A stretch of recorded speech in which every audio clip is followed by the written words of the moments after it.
안녕하세요. 자, 여러분들 어제 너무 고생 많이 하셨습니다. 일단 너무 수고하셨다는 말씀 전해드리고 싶고, 역시 예년처럼 경제 원론, 경제 원론 같지 않은 경제 원론 해설 강의를 진행해 보도록 하겠습니다. 그래서 이제 매년 해설 강의를 진행하고 있는데, 올해는 이제 빨리 해설을 하고자 빔을 띄워놓진 못하고 바로 해설을 해드릴 거예요. 자, 그래서 이제 미시랑 거시가 있고 올해 처음으로 32문제, 즉 80점으로 조정된 해가 되겠죠. 그래서 이제 제가 예측하기로 뭐 딱히 쉬워지지 않을 것 같다라고 생각했는데 딱히 쉬워지지 않을 것 같다 정도가 아니고 제 개인적인 생각으로는 역대 가장 어렵지 않았나라는 생각이 들어요. 물론 수험생분들에 따라서 뭐 과거 기출이 더 어렵다고 느낄 수도 있지만 제 개인적인 견해는 가장 어려웠던 그런 시험이었던 것 같고, 역시 이제 각 챕터별로 미시 챕터, 거시 챕터별로 골고루 출제가 되고, 우리 이제 회계사에서 항상 소비자 이론에서 상당히 많이 출제가 되죠. 그리고 이제 저는 국제경제학을 따로 가르치지 않고 국제무역론을 미시 맨 마지막에, 국제금융론을 거시 맨 마지막에 설명을 드리는데 역시 국제경제학에서도 상당히 많이 출제가 되었다. 그래서 이제 제가 제 문제집이라든지 제가 설명을 드릴 때 회계사 기출 문제를 난이도를 세 가지로 구분을 해서 설명을 드리는데, 이제 기초 기본 문제 이거는 타 객관식 시험 문제랑 별로 다르지 않다. 그래서 이 정도는 사실 공부를 열심히 하셨다면 맞춰야 되는 문제고, 그다음에 이제 추가적으로 응용 심화 문제라든지 이제 헬 문제가 있는데, 사실 이제 응용 심화 문제는 약간 타 기출에서는 못 보는 정도의 난이도. 그럼에도 과거 우리 회계사 기출을 열심히 분석하고 공부했다면 이제 응용력이 좋은 학생분들은 응용해서 풀 수가 있고, 그렇지 않으면 사실은 역시 어려운 문제가 되겠죠. 마지막으로 이제 헬 난이도 문제 같은 경우는 어디서 듣도 보도 못했던 토픽, 혹은 봤던 토픽이지만 굉장히 수리적으로 꼬아놨다든지 이런 문제들을 저는 헬 난이도 문제라고 설명을 하는데, 각각 이렇게 출제가 되고 있어요. 그래서 이제 32문제가 출제됐고, 이제 미시와 거시 둘 중에서는 미시 부분이 좀 더 비중이 높은 걸로 알 수가 있어요. 우리 과거 40문제 나왔을 때는 보통 미시에서 20문제, 무역론을 포함한, 그다음에 이제 거시에서 금융론을 포함한 거시에서 한 20문제 출제가 됐는데, 올해는 32문제로 조정되면서 좀 더 미시 부분이 더 많이 출제가 되지 않았나. 이건 뭐 앞으로 꼭 그럴 거다라고 볼 수는 없고, 적절히 대략적으로 반은 미시, 반은 거시가 출제되고 있고, 이제 국제경제학에서 잘 출제가 된다. 사실 여기서 보시면 이걸 출제자분들이 의도했는지는 모르겠어요. 그래서 이제 기초 기본 문제 정도 맞추고 다 맞추고, 그다음에 나머지 좀 찍어가지고 찍으면 어떻게 되는 거예요? 면과락이 되겠죠. 면과락. 사실 이렇게 출제하는 게 바람직한 건지는 잘 모르겠어요. 어떻게 보면 회계사가 우리 그 자격증, 문과 자격증에서 가장 탑인 시험이니까 그런 위상 때문에 경제 원론을 어렵게 출제를 하시는 건지, 아니면 뭐 1차에서 좀 수리적인, 물론 재무 관리도 있지만 수리적인 걸로 이렇게 커트를 하기 위해서 경제를 어렵게 출제하는 건지는 잘 모르겠어요. 출제위원분들만 아시겠죠. 다만 이렇게 출제를 하면 좀 공부를 열심히 한 학생이나 아니면 이제 기초 기본 문제만 맞고 찍어서 하는 학생이나 그렇게 변별력이 낮지는 않잖아요. 그래서 이건 뭐 제 해설을 출제위원분들이 들을 일은 전혀 없겠지만 약간 좀 조정해 주시는 게 어떨까 싶어요. 그래서 이제 수험생분들은 워낙 화가 나고 열심히 했는데 잘 안 나오고, 경우에 따라서 이제 명과락 됐을 수도 있잖아요. 아니, 꽈락이 됐을 수도 있잖아요. 얼마나 억울하겠어요. 그래서 이제 혹시 그런 학생들은 이제 어떻게 내년 준비를 하느냐. 그래서 이 해설 강의를 올해 시험 친 학생들도 보실 수도 있고 내년을 준비하시는 분들도 볼 수가 있는데, 이제 초시생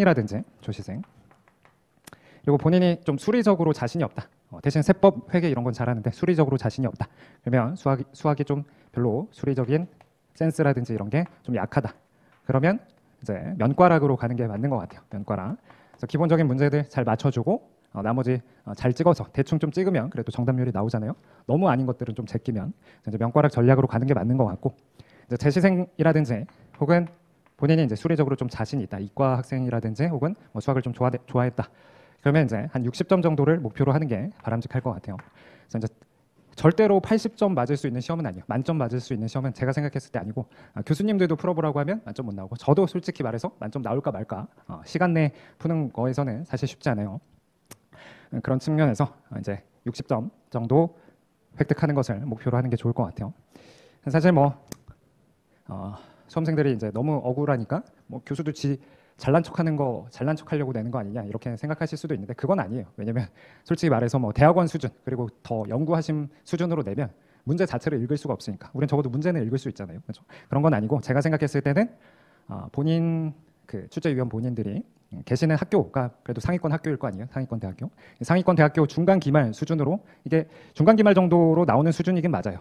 근데 대신 그거는 한 문제당 뭐 10분 넘게 푸는 문제고 우리는 시간 제약이 있는데 이렇게 좀 내면 어떻게 하나 이런 생각이 들어요. 여튼 내년 대비하셔서는 이런 식으로 접근을 하시거나 아니면 이제 조금 수리 응용 문제까지 맞춰가지고 이런 식으로 접근을 하셔야 된다. 그럼 이제 추가적으로 어떤 방법론을 사용해야 되느냐 했을 때 기출을 잘 보셔야 되고 기출을 잘 봐야 된다. 그래서 타 기출과는 결이 너무 많이 달라졌어요. 회계사 기출은 타 객관식 기출과는 물론 이 정도는 비슷하게 나오지만 타 객관식 기출과는 너무 다르니까 여러분들 이제 명과락 말고 60점 정도를 목표로 한다고 하면 이제 기출을 잘 보셔야 된다. 그래서 사실 제 교재 같은데 보면 여러분들 몇 번이죠? 6번이라든지 6번 같은 경우는 사실 빨리 풀려면 30초 만에 풀 수 있는 문제예요. 그 계산 문제 테크닉이 있어서.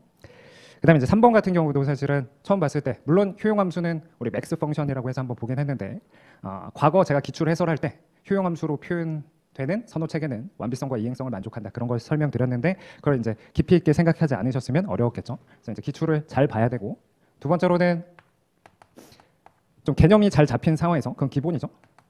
플러스 이제 식을 세울 줄 알아야 돼요. 제가 생각했을 때는 요 식을 세우는 게 포인트인 것 같아요. 회계사 기출 이제 미시에서는 미시.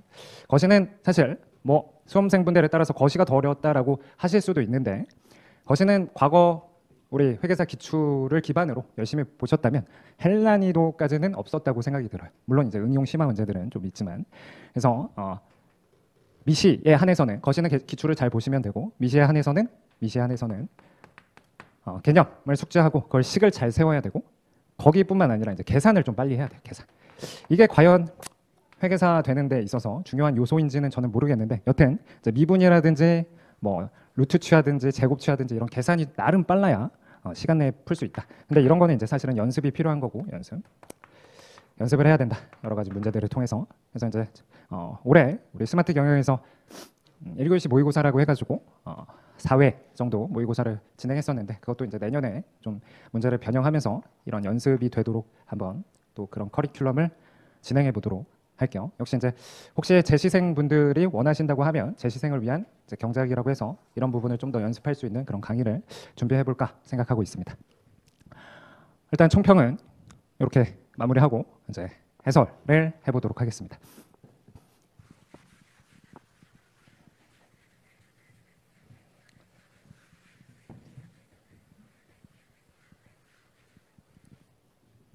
자, 1번부터 보시면 1번 사실 그냥 주는 문제죠.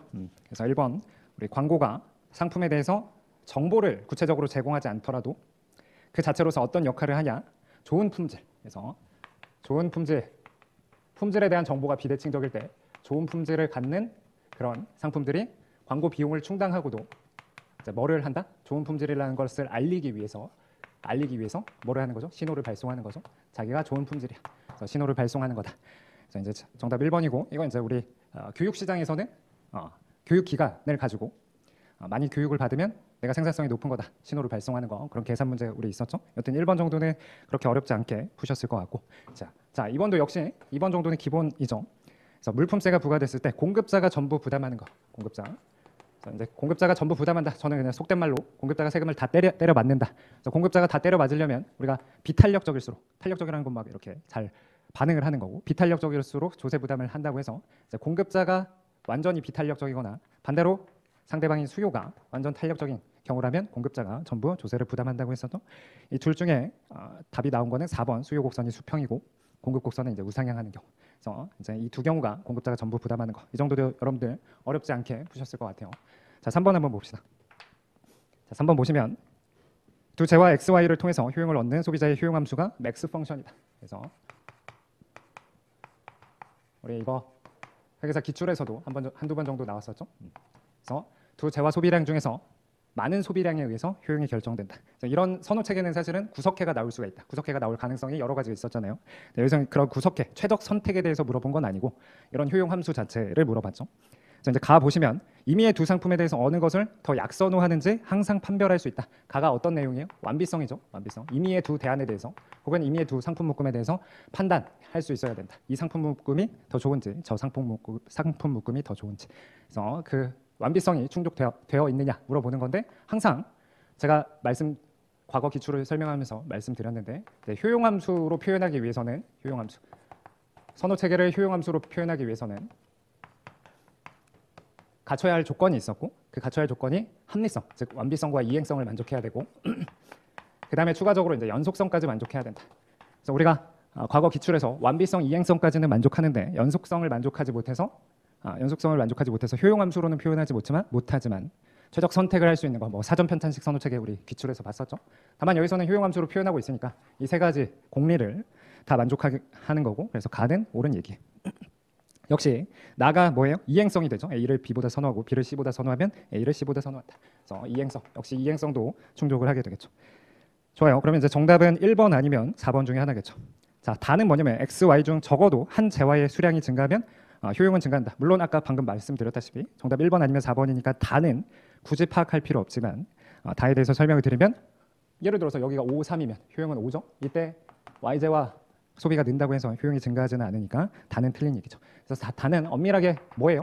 단조성, 좀 더 정확하게는 강단조성과 관련된 거고 이 강단조성을 만족하지는 못하는 선호체계다. 이런 효용함수나 레온티에프 효용함수나 다 강단조성을 만족하지는 않는 거죠. 자, 그래서 다는 틀렸고 라는 사실 뭐 나오겠어요? 이제 볼록성이죠. 그래서 볼록성 혹은 강볼록성과 관련된 건데 효용이 동일한 두 상품 묶음에 대해서 각 재화의 수량을 평균해서 새로운 상품 묶음을 구성하면 효용은 변하지 않거나 증가한다. 이걸 만족하면 우리가 볼록성을 만족한다라고 표현하는데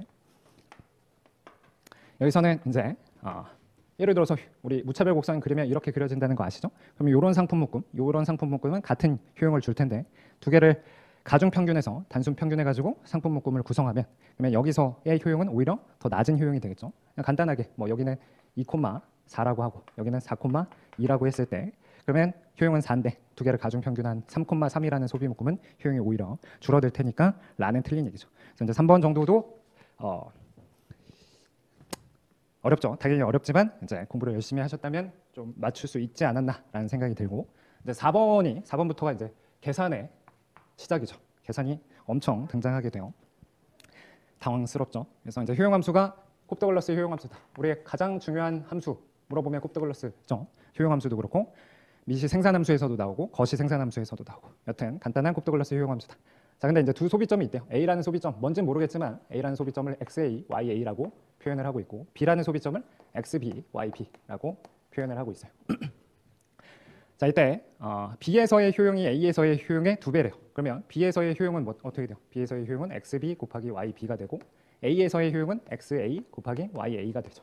네, 여기 B에서의 효용이 A에서의 효용의 2배래요. 그러면 이게 식으로 쓰면 이렇게 되는 거죠. 이게 이제 식이 되는 거죠. 어려운 건 아닌데 식을 세울 줄 알아야 되고 또 계산을 빨리 해야 된다는 게 이 문제를 통해서 우리가 알 수 있는 거죠. 자, 다음으로 한계 대체율, A에서의 한계 대체율이래요. 여러분들 이런 효용함수에서 MRS 구하고 있으면 안 되죠, 사실은. 그래서 간단하게 MUY분의 MUX, 물론 계산 쉽긴 하지만 그래서 MRS는 X분의 Y다. 그래서 다시 보면 A에서의 한계 대체율은 이렇게 쓸 수가 있겠죠. XA, YA. 그리고 B에서의 한계 대체율, XB, YB 이렇게 쓸 수 있겠죠. 그래서 A에서의 한계 대체율이 B에서의 한계 대체율의 2배이다. 이렇게 쓰는 거죠. 자, 그럼 다음 설명 중 옳은 것을. 자, 1번 조건은 이렇게, 2번 조건은 이렇게 쓸 수가 있겠죠. 자, 그러면 이제 어떻게 쓸 수 있어요? 정리를 하는 거죠. 그래서 정리를 하는데 두 번째 식을 곱하기로 한번 표현해 봅시다. 곱하기로 표현해 보면 어떻게 되죠? XB, YA는 EXA, YB 이렇게 곱하기로 표현할 수가 있겠죠. 두 번째 식을 이렇게 조정을 했어요. 자, 그러면 여기서 이제 위식 아래식을 나눠 봅시다. 이렇게 나누고 이렇게 나눠 봅시다. 자, 그러면 나누면 어떻게 돼요? 여기 이제 약분이 되고 그다음에 여기서 또 이렇게 약분이 되죠. 그러면 어떻게 돼요? YA분의 YB는 어떻게 되죠? YB분의 YA래요. 다시 말해서 YB 제곱과 YA 제곱이 같아야 된다. 결국은 YA랑 YB가 같다. 물론 음수까지 고려하면 복잡하지만 우리는 음수는 고려하지 않으니까 문제에서도 그렇게 나왔겠죠. 그래서 이제 YB와 YA가 같다. 그 보기가 어디 있어요? 그 보기가 나에 나와 있네요. YA와 YB는 같다. 이렇게 나와 있고 그다음에 이제 X와 Y의 B는 A와 B에서의 동일하다. 가는 사실 틀린 거죠. 이 계산 과정은 좀 어려웠지만 여러분들 적어도 가는 파악했어야 돼요. 그래서 가는 어떻게 파악해야 되냐? 한계 대체율이니까. X와 Y의 B라는 게 한계 대체율이었으니까 문제에서 한계 대체율이 A점과 B점 다르다. 혹은 A점이 B점이 아까 2배였나요? 그랬으니까 이제 가는 틀렸다라고 해서 찍더라도 2, 3, 5를 찍으셔야 되고 그다음에 이걸 이제 풀어내면 일단 나는 옳은 얘기가 되는 거고 그다음에 이제 다는 어떻게 돼요? 다는 좀 더 생각해야 되는데 B 구입 비용이 A 구입 비용의 2배가 된다는 거죠. 자 그러면 여러분들 한번 보세요. 일단 YB와 YA는 같대요. YB와 YA는 같대요. 근데 그걸 그래프로 표현해 보면 여기 XY가 되겠죠. 그래서 Y 어떤 A점과 B점이 있는데 YJ 소비량은 똑같다는 거죠. YJ 소비량은 똑같고 그다음에 아까 어디가 효용이 크다고 했었죠? B에서의 효용이 더 크다고 했으니까 B점이 요쯤에 있고 A점이 요쯤에 있겠죠. 그래서 이제 무차별 곡선을 그려보면 우리 굽더글러스 무차별 곡선을 그려보면 이렇게 원점에서 뻗어져 나가는 방사선이기 때문에 여기서는 상대적으로 이제 가파르고 여기서는 상대적으로 완만하게 그렇게 이제 그려졌던 거죠. 근데 생각을 해보면 여러분들 아까 뭐라고 했었냐면 이 식을 보면 YB와 YA는 같은데 그러면 그렇게 따졌을 때 XA는 어떻게 되는 거예요? EXA가 XB가 되는 거죠. YA랑 YB가 같으면 즉 XA가 여기 있으면 XB는 2배가 된다. 그러면 XJ 소비는 2배 늘렸고 YJ 소비는 그대로라면 지출은 2배보다는 덜 증가하겠죠. 그래서 다는 틀린 얘기예요. 좋습니다. 자, 5번 봅시다.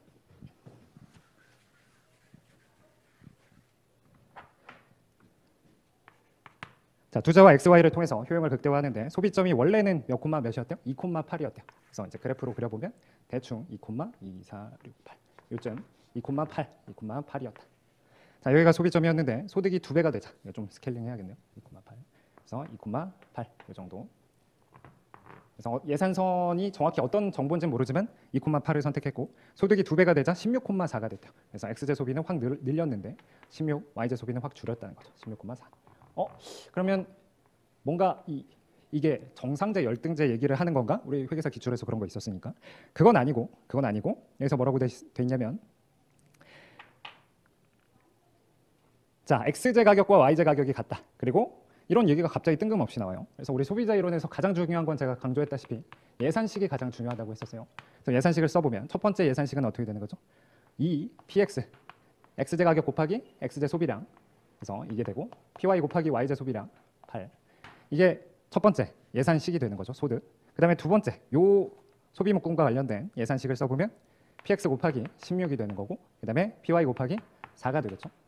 그러면 소득이 2배가 됐다는 게 요것에 곱하기 2를 한 게 이게 되는 거죠. 그러면 이 식을 바탕으로 정리를 해보면 좌변은 4px 넘기면 12px가 되는 거고 그 다음에 여기 16py를 넘기면 어떻게 되죠? 16 빼기 4하면 12py 이렇게 돼서 그래서 이걸 바탕으로 px랑 py가 같구나. px랑 py가 같구나. 즉 예산선은 어떻게 된다? 여기를 지나가는 기울기도 1, 여기를 지나가는 기울기도 1이라는 걸 알 수가 있죠. 오케이. 자 그러면 이제 여기까지는 가와 관련돼서 XJ와 YJ 가격이 같다. 가가 옳은 얘기니까 정답은 1번 아니면 4번이겠죠. 그래서 이제 예산식만 잘 썼다면 둘 중에 하나로 찍어야 되는 거고 다음에 이제 나와 보시면 XJ의 대체 효과가 YJ의 대체 효과보다 크게 나타났다. 이건 알 수가 없죠. 여기서 이제 대체 효과, 소득 효과를 파악해야 되는데 여기서 이제 효용 함수에 대해서는 정보가 안 나와 있으니까 대체 효과가 XJ랑 YJ가 얼마큼 나왔는지에 대해서 단언할 수가 없는 거고 다를 보시면 만약에 소비자의 효용 함수가 어떤 체계라면 선형 효용 함수라면 선형 효용 함수라는 건 뭐죠? 완전 대체제 혹은 MRS가 일정한 즉 무차별 곡선의 기울기가 직선으로 표현되는 거. 그래서 이런 형태라면 x 플러스 알파 곱하기 y라면 여기 이제 MRS가 얼마가 되는 거예요? MRS가 알파분의 1이 되는 거죠. 여러분들 근데 이것도 대충 느낌의 우리 기출 중에 뭐가 있었냐면 우리 옛날 과거 기출 중에 카푸치노랑 뭐 무슨 그게 있어요. 그래서 제 기출 문제집 보시면 그 문제가 있을 텐데 그거를 더 심화시킨 거죠. 그러면 여기를 선택했다가 여기를 선택했다는 거. 만약에 이런 선형 효용 함수라면 구석해가 나올 가능성이 있는데 여기서 구석해가 안 나오고 예산선상의 어떤 점이었다면 그 얘기는 결국 예산선의 기울기랑 무차별 곡선의 기울기가 같아서 예산선상의 아무 점이나 소비에도 상관없는 상황이었겠구나. 그렇다면 PR분의 PX가 1이니까 MRS도 1이 돼야 되고 그러면 이제 알파가 1이다 해서 4번을 답으로 찾으셔야 되는 거죠. 상당히 좀 어려웠죠. 자, 다음에 6번 볼게요. 자, 이제 6번은 일반 균형인데 일반 균형. 우리 일반 균형에서 일반 균형이라고 하더라도 사실은 어떤 효용함수? 효용함수도 한번 틀어놨어요. 근데 이런 효용함수도 여러분들 회계사 기출에 있었을까요? 없었을까요? 있었어요. 2010년도인가? 그래서 이제 과거 기출을 최근 것만 이런 말도 하기가 좀 사실은 죄송스러운 게 기출을 막 열심히 본다고 엄청 대응이 될까? 약간 의아하긴 해요. 물론 이제 수리적인 센스가 있으면 응용이 될 수도 있는데 여튼 이런 기출이 나오긴 나왔었다. 우리 과거에. 그래서 이런 효용함수는 어떤 효용함수랑 동일한 선호체계냐면 그냥 곱더글러스 효용함수랑 동일한 선호체계다.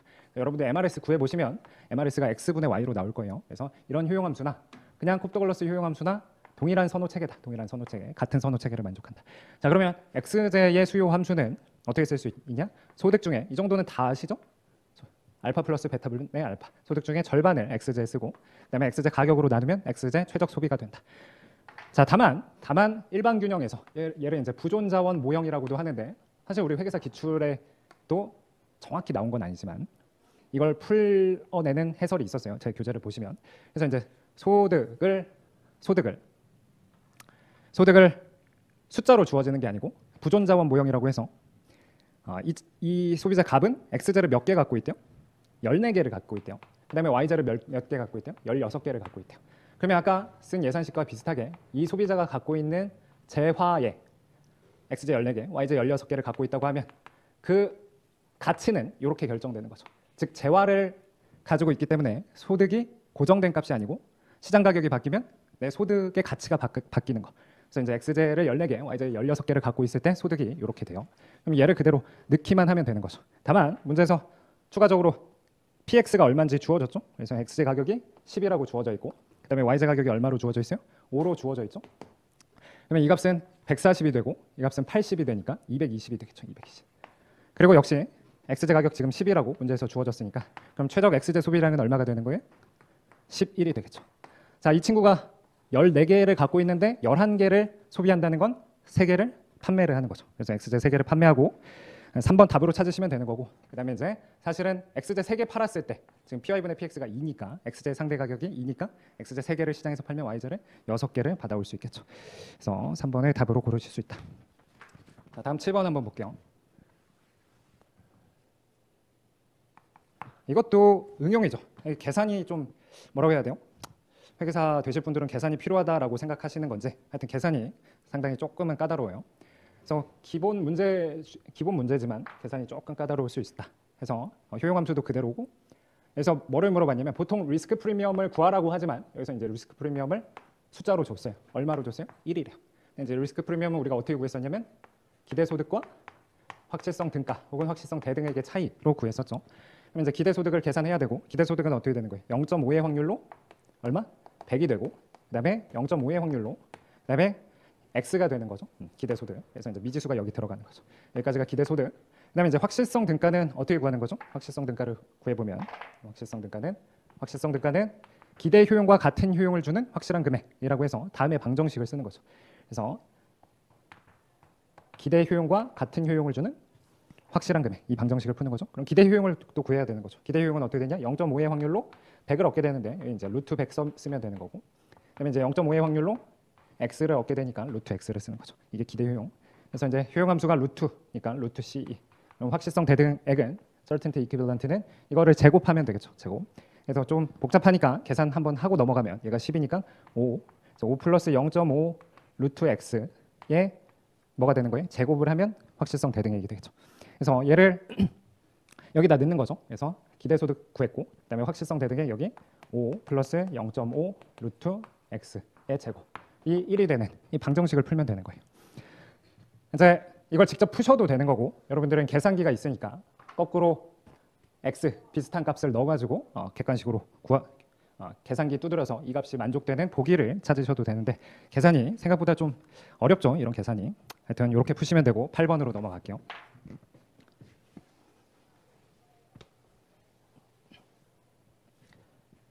자, 다음 8번 역시 콥더글러스 생산함수고 단기 비용함수와 장기 비용함수를 물어보고 있죠. 그래서 이제 생산함수가 루트 L 곱하기 루트 K다.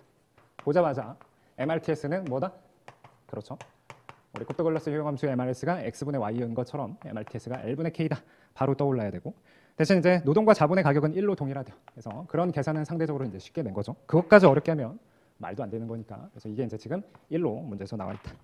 자, 사실은 요 조건 우리 MRTS와 R분의 W가 같다는 거 조건은 뭐죠? 장기 비용을 구할 때 좀 더 정확하게는 비용 극소화 과정이 등량 곡선의 기울기와 등비용선의 기울기가 같은 거니까 비용 극소화를 거친 장기 비용 함수를 구할 때는 요 조건을 쓰는 거고 사실 단기 비용은 다르게 구하는 거죠.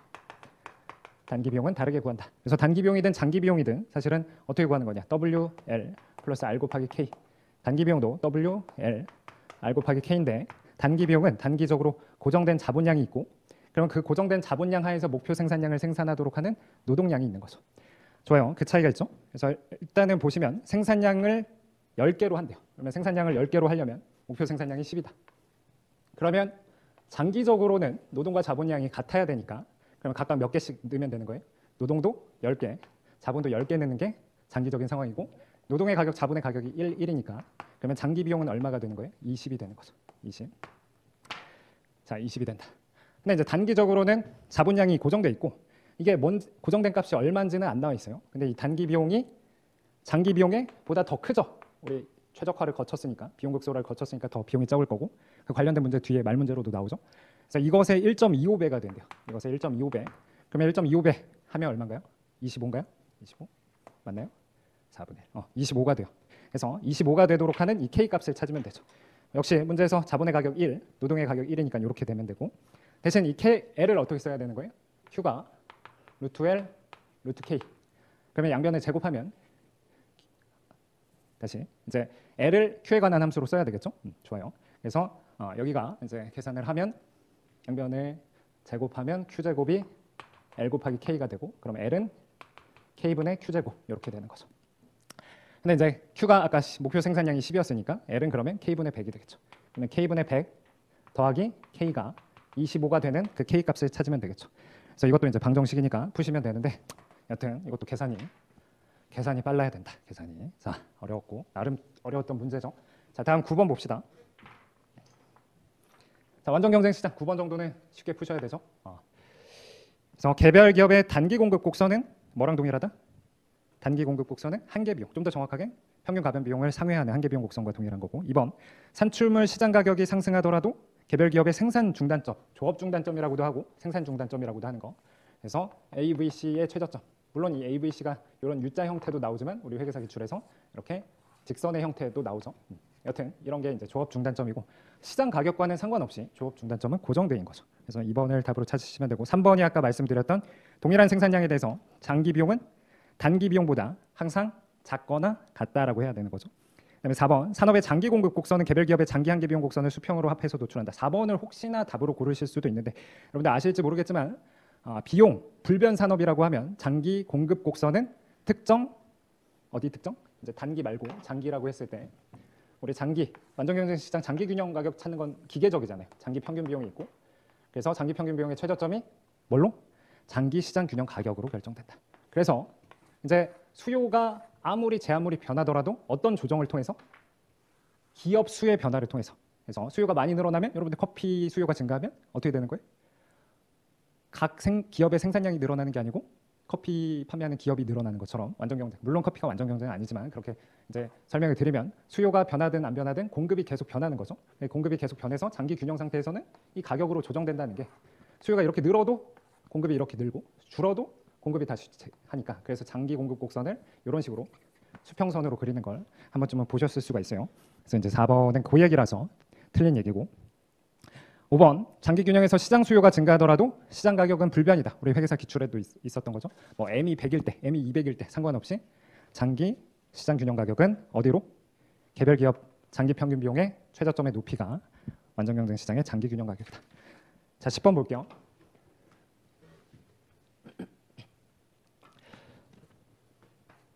10번도 개념적으로는 한 번쯤은 들어보셨겠죠. 그래서 이제 독점과 관련돼서 거의 매년 출제가 되고 있는데 어쨌든 조세가 나오기도 하고 작년인가요, 재작년에.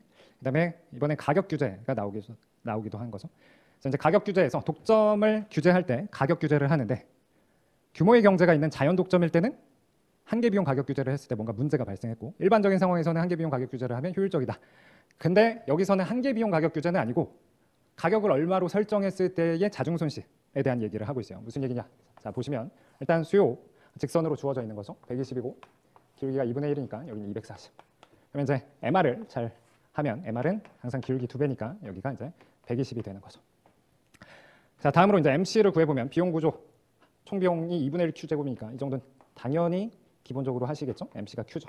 그래서 이제 한계 비용을 그래프로 그려보면 이렇게 마진의 코스트가 그려지고 MR과 MC가 같아지는 여기가 독점 생산량, 그다음에 독점 가격. 해서 빨리 구해보면 이제 MR은 어떻게 되는 거죠? P에 대해서 정리한 것에 기울기 2배 때린 120 마이너스 Q가 MR이 되고 MR과 MC가 같아지는 그 Q 값은 60이 되겠네요. 맞나요? 60. 그래서 독점 생산량은 60이 되는 거고 그 60을 P에 대해서 독점 가격을 구해보면 60을 집어넣으면 90이 되겠죠. 그래서 여기가 독점 균형이 된다. 그때의 자중 손실 값이 있겠죠. 근데 이때 가격 상한제를 한대요. 그래서 가격 상한제를 어떻게 설정하느냐에 따라서 다르긴 한데 이제 가격 상한을 뭐라고 했냐면 여기 뭐라고 했었냐면 80보다는 높고 독점 가격보다는 낮고 80보다는 높대요. 그 80이 사실 뭐냐면 80이 뭐냐면 여기 좌표예요. 그래서 가격이 80이 되는 Q 값을 찾으면 어떻게 되는 거죠? 80이 되는 거죠. 그래서 여기 여러분들 제가 그래프를 잘 그렸다면 쉽지 않은데 제가 그래프를 잘 그렸다면 여기가 120이고 여기가 80이 돼요. 즉 여기가 80. 그래서 한계 비용과 이 교차점이 사실은 뭐예요? 한계 비용과 수요가 만나는 효율적인 생산량이죠. 그래서 한계 비용과 수요가 만나는 그 Q 값을 찾으면 2분의 3Q가 120이 돼서 그렇죠? 80이 되면 2분의 3Q가 120이 되면 Q 값이 얼마? 80이 되면 딱 되는 거죠. 그래서 이게 이제 효율적인 생산량이고 이게 독점 생산량이 되는 거죠. 그리고 이 효율적인 생산량의 높이가 이 80을 여기다 넣었을 때 이 값이 80이 돼요. 80. 그래서 80보다는 높다는 거예요. 사실 이것도 이제 이렇게 설명하기 위해서는 굉장히 시간이 많이 들죠. 그리고 풀 때도 아무리 센스가 좋아도 시간이 좀 걸릴 수밖에 없어요. 근데 이제 포인트는 뭐냐면 여기서 가격을 상한을 했대요. 어떤 가격 상한을 했을 때 우리가 가격 상한제를 실시하면 수요가 먼저 이렇게 바뀌고 그러면 MR도 어떻게 바뀌냐면 MR도 여기를 따라서 가다가 여기서 꺾인 선에서 MR이 이렇게 번개치는 모양 마냥 MR도 이렇게 바뀌죠. 여튼 그러면 바뀐 MR과 MC가 만나는 점에서 독점은 생산을 할 것이고 여기서 그러면 그때의 자중 손실은 이 삼각형이에요. 포인트는 뭐냐면 가격 규제 전 자중 손실의 4분의 1이 된다는 거예요. 그래서 어떤 가격을 설정했을 때 역시 효율적인 생산량, 딱 효율적인 생산량을 생산하기 위해서는 가격을 80으로 규제해야 되는데 그거보다는 좀 높게 규제를 한 거죠. 여튼 하면 그때 자중 손실 이 값이 원래 노란색의 4분의 1이 된다는 건 사실은 뭐예요? 우리 닮은 비에서 이게 길이가 1대 2가 되면 넓이는 1대 4가 되겠죠. 그래서 이게 4분의 1이 되는 거고 그 얘기는 이 중점에 이 중점 70에 해당하는 이 70에 해당하는 수요 곡선의 높이를 하면 어떻게 돼요? 70 여기다 넣으면 35 해가지고 얼마? 85가 되는 거죠.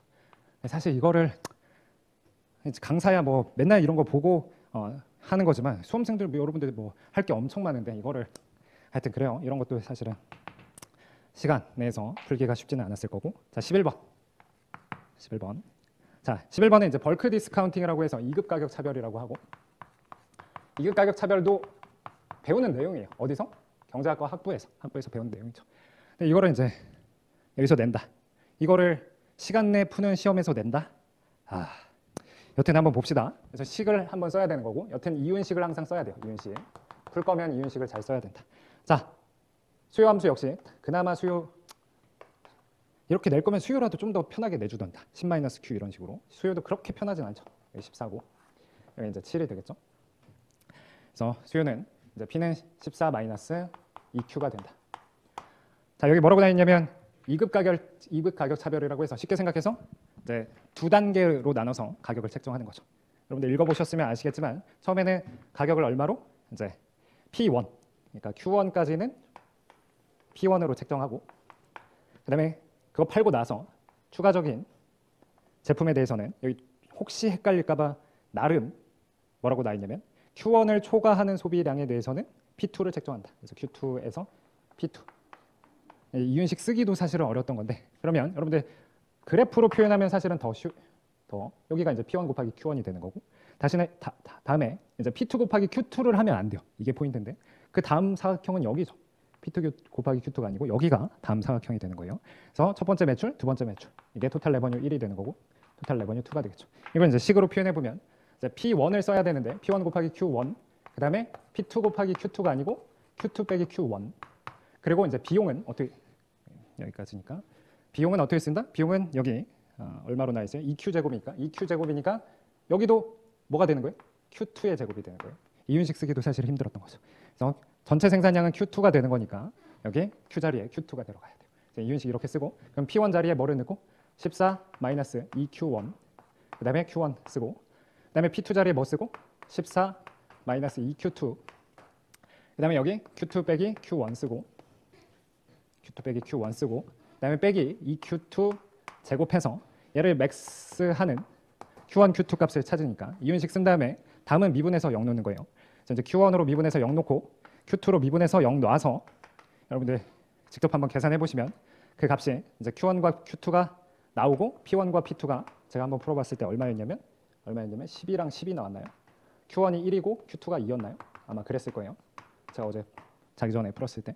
그래서 그러면 Q2가 2면 그렇죠? 그래서 P1, P2가 각각 이렇게 돼서 그 둘을 곱한 값은 120이 된다. 사실 이거 뭐 시간 내에 푸는 건 말도 안 되는 거고 아무리 이걸 저도 이걸 맨날은 아니지만 하여튼 자주 푸는 강사인 저도 시간이 꽤 걸리는 문제인데 이 실수하지 않고 푼다? 사실 불가능한 거죠. 대신 그나마 양심이 있는 건 보기를 좀 찍으면 맞출 수 있게 한 것 같아요. 자연수니까 느낌상. 자연수? 그러면 여기서 이제 13, 12 곱한 값이 있나요? 없죠. 13 곱하기 12는 없고. 뭐 12 곱하기 11은 있나요? 12 곱하기 11도 없는 것 같아요. 12 곱하기 11 있나요?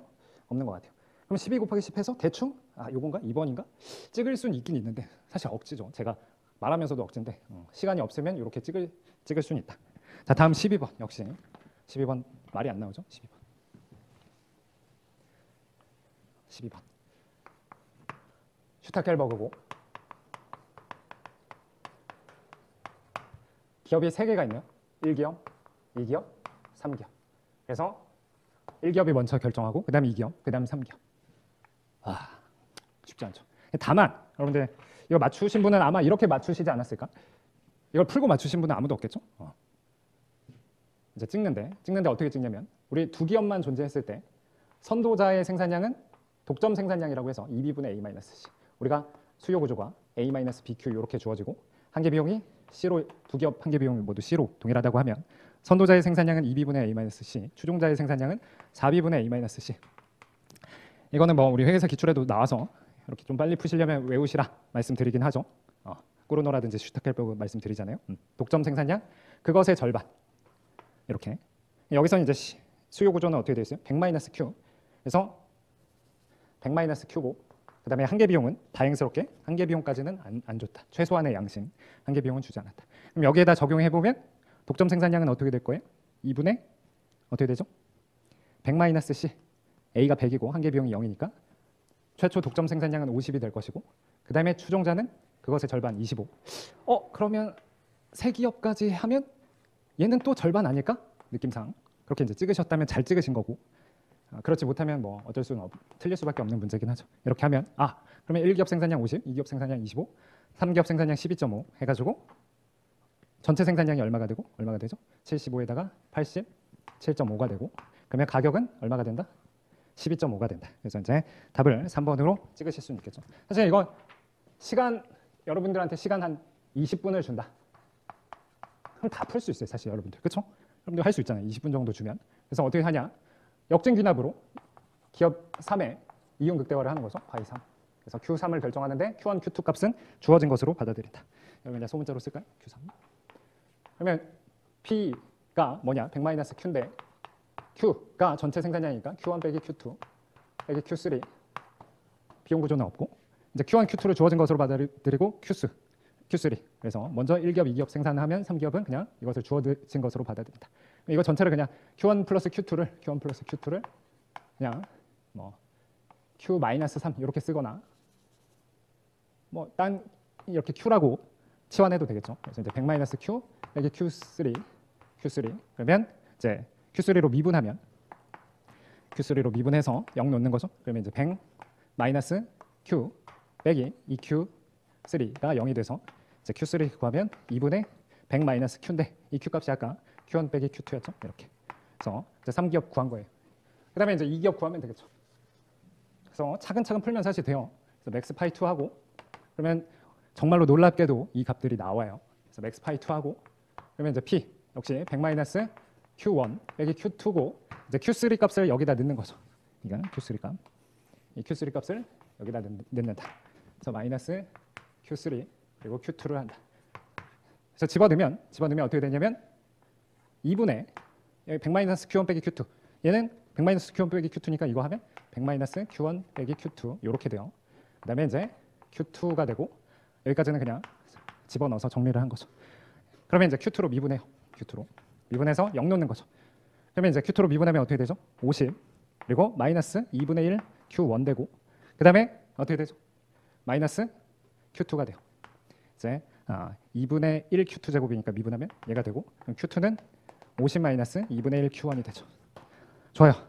다음으로 마지막 맥스 파이 1 해가지고 똑같이 100 마이너스 Q1 여기 Q2 Q3 Q1 Q2 여기 넣고 Q2 요거를 여기다 한 번 더 넣어야 돼요. 그러면 이제 Q3가 Q1만의 함수가 될 거예요.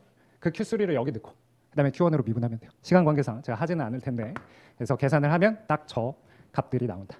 계산도 사실은 어렵고 한번 마이너스 플러스로 잘못 실수하면 또 버벅이고 그래서 이런 건 사실 나오면 안 푸는 문제가 맞긴 하죠.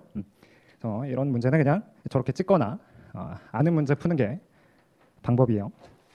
자, 다음으로 10번 봅시다. 10번이 아니고 13번 봅시다.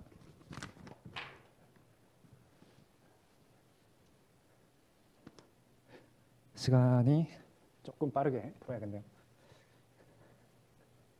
자, 13번. 자, 공공재인데 공공재도 좀 응용을 했죠. 그래서 여기 어떻게 응용했냐면 우리가 공공재 관련해서 개별 경제주체들의 한계 편익의 합과 한계 비용이 같아지는 게 최적 조건이다. 그래서 좀 응용된 부분이 한계 비용이 2개가 존재하는 게 또 응용됐고 그리고 또 좀 헷갈리려고 이 한계 편익을 뭐라고 하냐면 말로 표현한 거죠. 단위당 10의 편익을 누린다. 그게 개별 경제주체들의 한계 편익이 10이라는 거야. 한 단위 더 소비했을 때 추가적인 편익. 근데 그런 주민이 몇 명 있으니까 10명이 있으니까 그러면 한계 편익의 합은 100이 되는 거예요. 100. 자, 그러면 여러분들 본 것처럼 뭔가 다공장 독점이라고 해서 이것과 MC1과 MC2가 같으면 최적 아닐까 이렇게 추론해서 푸셨다면 잘 푸신 거고 그러면 MC1은 어떻게 되는 거죠? MC1은 Q1이 되고 MC2는 어떻게 되죠? EQ2가 되는 거죠. 그래서 Q1은 얼마가 되는 거고 Q1은 100이고 Q2는 얼마? 50이니까 전체 생산량은 150이 되는 거고 그래서 최적 공공재 생산량 이렇게 이제 푸시면 너무 잘하신 거고 역시 정석대로 좀 식을 써보면 식은 토탈 베네핏에서 토탈 코스트를 뺀 게 가장 맥스하는 Q 값을 찾는 건데 여기서 이제 비용이 2가지가 존재하는 거죠. 그래서 C1 즉 2분의 1 Q1 제곱이 있는 거고 그다음에 마이너스 Q2 제곱이 이렇게 있겠죠. 그래서 이제 토탈 베네핏이 다행스럽게 여기서는 어떻게 되는 거죠? 다행스럽게 어떻게 되는 거예요? 100이라고 쓰면 안 되죠? 하나 더 소비했을 때 한계 편익이 10이니까 각 경제 주체의 총 편익은 10Q고 거기에 10을 곱하면 100Q가 되는 거죠. 다만 이 Q 값이 Q1 플러스 Q2 이렇게 이제 식 세워서 Q1으로 미분하고 Q2로 미분해서 하는 게 이제 정석적인 풀이고 그렇지 않다면 우리 배운 암기 공식을 통해서 이렇게 우리 다공장 독점에서 적용했던 것처럼 이렇게 적용하시면 됩니다. 자, 14번 봅시다. 14번은 외부성이 있는 상황이죠. 그래서 여러분들 조금 응용했죠. A기업과 B기업이 있는데 서로 외부성을 미친다. 다만 그래서 비용 구조에서 알 수 있다시피 이런 말문장을 통해서 알려줬는데 뭐라고 알려줬어요? A는 B한테 부정적인, B는 A한테 긍정적인 이런 얘기를 해줬는데 사실 그런 얘기는 안 해줘도 되죠. 친절해야 할 때는 안 친절하고 불친절해야 할 때 그렇죠? 네, 하여튼 자 그러면 이제 여기가 이제 A 제곱 빼기 B 플러스 5. 자 B가 생산을 많이 할수록 A의 비용이 줄어드는 거고 반대로 B의 비용 구조는 B 제곱 플러스 A. 그래서 A의 생산이 많이 될수록 B의 비용이 커진다. 이것도 정석대로 이제 풀려면 이윤식을 쓰는 거죠. 그래서 이윤식을 쓰면 PA 곱하기 원래는 QA인데 QA를 여기 A 생산량이라고 하는 거고 그다음에 비용 구조 CA. 그래서 PA가 문제에서 얼마로 주어져 있냐면 6으로 주어져 있죠. 그래서 6A 빼기 CA는 어떻게 된다? 여기 A 제곱 여기 그대로 쓰면 되죠. 빼기 B 플러스 5. 그래서 얘를 이제 극대화하는 A를 찾는 거죠. 그러면 A로 미분하는 거죠. 미분하면 6 빼기 2A가 0이 된다. 혹은 완전 경쟁 시장에서 여러분들 이윤 극대화 조건으로서 P랑 MC가 같아지는 게 이윤 극대화 조건. 혹은 P랑 좀 더 정확하게 PMC가 같아지는 것. 가격과 사적인 한계 비용이 같아지는 게 외부성을 고려하지 않은 이윤 극대화 생산량이죠. 그래서 가격이 6이고 사적인 한계 비용이 2A니까 그걸 가지고 풀어도 되는 거죠. 그래서 이제 A는 3이 되는 거고, 비슷하게 이제 B기업에 대해서도 이윤식을 이렇게 정석대로 써도 되고, 아니면 B기업의 가격 그리고 B기업의 사적인 한계 비용. 그래서 B기업의 가격은 문제에서 4로 주어져 있고, B기업의 한계 비용은 2B죠, 2B. 그래서 B기업의 사적인 이윤 극대화 생산량은 2다. 물론 이거 가지고 답을 찾지는 못하게 치사하게 이제 3, 4, 5번이 다 이렇게 나와 있어요. 그다음에 이제 사회적으로 최적인 생산량. 그래서 사회적 최적 생산량만 풀면 답을 찾는 게 실제 시험에서 그것만 찾는 게 더 나을 뻔했죠. 그래서 이제 사회적인 최적 생산량은 뭐를 한꺼번에 고려하는 거죠? A 기업의 이윤과, 다시 말해서 A 기업의 이윤과 B 기업의 이윤을 가장 극대화하는 A 기업의 생산량과 B 기업의 생산량을 한꺼번에 찾는 거. 이제 모의고사에서 이런 비슷한 걸 내긴 했는데, 자 여기서 보시면 PB 곱하기 B 그다음에 빼기 CB가 되겠죠. 그래서 이거를 이제 역시 A로 미분하고 0 놓고 B로 미분해서 0 놔서 이제 풀어도 돼요. 그렇게 푸셔도 되고, 좀 기계적으로 푸실 거면 이거보다는 아무래도 이런 공식 쓰는 게 좀 더 빠르니까 가격과 뭐가 같아지는 거? 소셜 마지널 코스트가 같아지는 게 최적이잖아요. 그래서 여러분들 이거 한번 직접 풀어보시면 이 공식이 도출이 돼요. 그래서 A 기업의 가격과 A 기업의 사회적인 한계 비용. 그러면 A 기업 가격은 문제에서 6으로 주어져 있고, 이 소셜 마지널 코스트는 우리 기계적으로 사적인 한계 비용에다가 마지널 데미지를 더하는데, 이 마지널 데미지라는 건 한마디로 A 기업이 생산을 더했을 때 B 기업의 비용이 얼마큼 증가하는가, 요 값이 되겠죠. 그래서 보면 A 기업이 생산을 하나 더할 때마다 B 기업의 비용이 얼마큼씩 증가해요? 1씩 증가하죠. A가 하나 더 생산하면 B 기업의 비용은 1씩 증가하니까 요 마지널 데미지가 1이 되는 거예요. 1. 그러면 이제 프라이빗 마지널 코스트가 아까 얼마였고? 2A였고, 그러면 요 값을 구하면 A 값이 얼마가 되는 거예요? 2.5가 돼서 A 2.5가 되고, 이제 비슷하게 PB와 SMC, 좀 더 정확하게는 여기 SMC A, SMC B를 써야 되겠죠.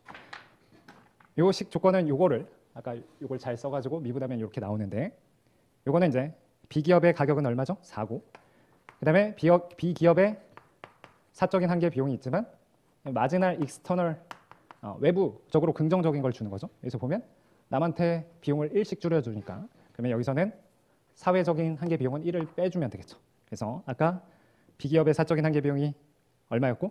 2B였죠. 2B. 그러면 2B 빼기 1과 4가 같아지는 그 B값을 찾으면 2.5 해서 정답을 3번으로 찾으실 수 있죠. 이렇게 찾거나 식 써서 찾거나. 14번은 조금 응용된 거고, 자 15번은 제가 제 강의라든지 교재에서 이거는 꼭 가져가라, 이거 알면 10초짜리 문제다라고 설명드린 게, 두 선호 체계가 있을 때, 일반 균형에서 두 선호 체계가 있을 때 한 소비자의 효용 함수가 얼마라면 선형, 둘 중 한 명이 완전 대체 선호 체계 혹은 선형 효용 함수라면 그놈의 MRS로 뭐가?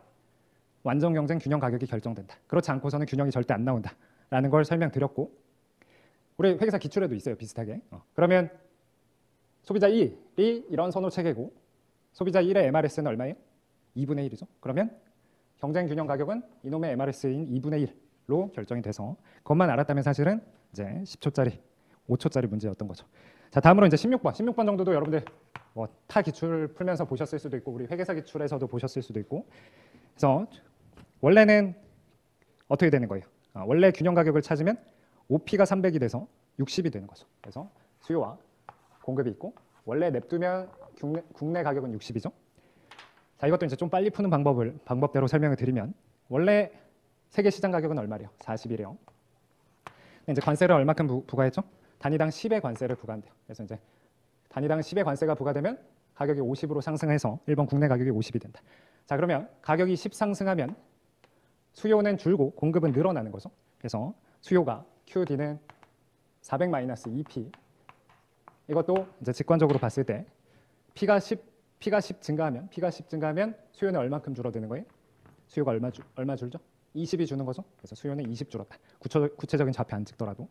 그다음에 이제 공급은 QS가 100 플러스 3P니까 가격이 10 상승하면 공급은 얼마큼 는다? 이제 30이 는다. 30. 그래서 국내 생산량 30 증가하고 국내 소비량 20 감소한다. 그러면 여러분들 관세로 인한 비효율성은 어떻게 찾았었냐면 여기 면적과 여기 면적의 관세로 인한 소국 경제에서 관세로 인한 비효율성이었죠.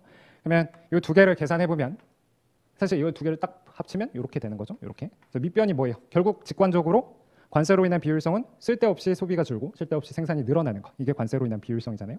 그래서 그로 인한 무역량 감소가 50이고 여기 높이가 10이니까 그러면 자중 손실은 어떻게 된다?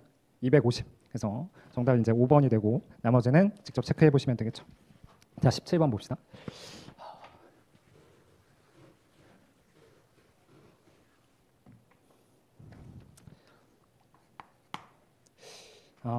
시간 1시간씩 끊어가는 게 낫겠네요.